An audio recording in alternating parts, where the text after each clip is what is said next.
the fact that you have a handful almost of Republican senators saying, this doesn't make any sense, that is a lot in this day and age. And I think it's a sign that they understand that for the regular people who are grocery shopping, this is going to hurt them. Yeah, I mean, look, everything John said, I agree with is 100% correct, how these people are out of touch. And that's, I don't know whose fault that is. That's just the way it is. That's how these people didn't know. Was it H.W. Bush got in big trouble because he didn't know how much a quart of milk was in one of the debates. The ideal, so tonight I spoke to an economist who I trust. The ideal that Donald Trump is trying to do, the art of the deal with these tariffs, is to bring other countries back to us and say, okay, all right, fine. Let's sit down.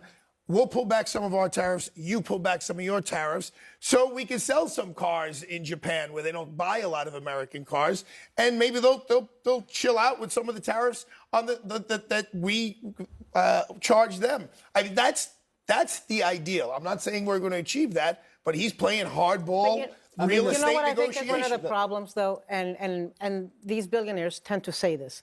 We've seen them quoted saying this, that America, should be able to withstand temporary pain. The problem is people living paycheck to paycheck and trying really hard to make ends meet. The people that are cutting the drugs in half in order to make it to the end of the month can't endure temporary pain the way a billionaire can do so, right? The problem is that we're already suffering under very high grocery prices. It's one of the reasons that Donald Trump got elected, precisely about the egg prices. The eggs, by the way, some of which we are now having to import from some of these countries that he is now slapping tariffs on. And so it is so callous to say the art of the deal, he'll do this, he'll do that, because that's not going to happen in one day. That's not going to happen in 1 month. Here's the thing, we don't know. But we don't know. Yeah, but it could happen tomorrow. Japan could call them tomorrow and be like, let's sit down and negotiate. But you know what? The likelihood that it happens by the way he did it is minimal, because he did it. It gives more people the desire to start to work together against us than to say, if he did it to 2 or 3 countries, maybe, but to do a sweeping tariff. I just said last segment, there are enemies like South Korea, Taiwan, and China starting to work together because of what Donald Trump is doing. That is not actually, you're helping them make deals, not make deals with us. One of the other scenarios, this is from the Journal in a pretty scathing op-ed tonight, this is the Wall Street Journal. They say that this is actually also opening the door to corruption. Mr. Trump is saying that there will be no tariff exemptions, but watch that promise vanish as politicians, including Mr. Trump, see exemptions as a way to leverage campaign contributions from businesses. Liberation Day is buy another yacht day for the swamp. Ooh. The swamp that he's supposed to be draining. Yeah, I don't know if I would agree with the premise of that argument as articulated. Could you levy tariff imports on, or rebates rather, on specific imports for certain industries? I think you can.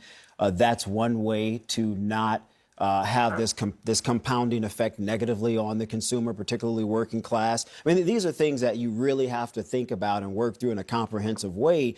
But I do want to go back to the notion that I was mentioning earlier, and Ashley, you did touch on this, talking about Youngstown, Ohio, and how those jobs, they left, and it destroyed many towns and cities across the country. We do have to figure out, how do you revitalize those places? But John, and we're not discussing that. Are those jobs, okay, Ashley was touching on this. Is it fair for politicians to say those jobs are going to come back in 2025 when we are on the cusp of AI, we are on the cusp of technological revolution, because Trump slapped some tariffs that benefit the auto industry in the short term?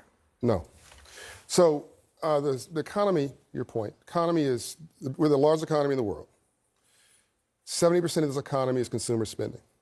70% of all Americans are living from paycheck to paycheck. If you're making $100,000 a year, 50% of those are living from paycheck to paycheck. You're making $250,000 a year, a quarter of those are living from paycheck to paycheck. About 35% of those are living from paycheck to paycheck. You live in Manhattan, you make $100,000, it feels like $39,000. So that's the starting point. People got too much month at the end of their money.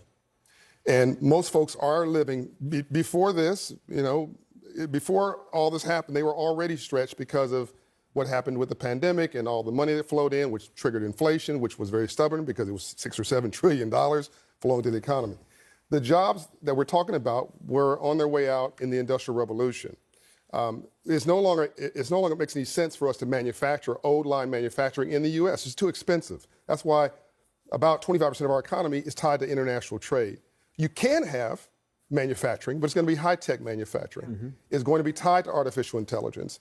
You can have manufacturing, you can have a new economy, but you got to train people in artificial intelligence en masse. Financial literacy should be a civil rights issue. AI literacy should be a civil rights issue. But that's You gotta not really, I mean, it's, But it's that not goes- what, he's right. But that goes right? to my But point of that's a not- comprehensive but that is economic not strategy what is to being- revitalize but these that's not what's cities being that are talked struggling. about There are children in that are going to Washington. go hungry Yeah. because their parents can't afford to pay the higher prices on groceries. And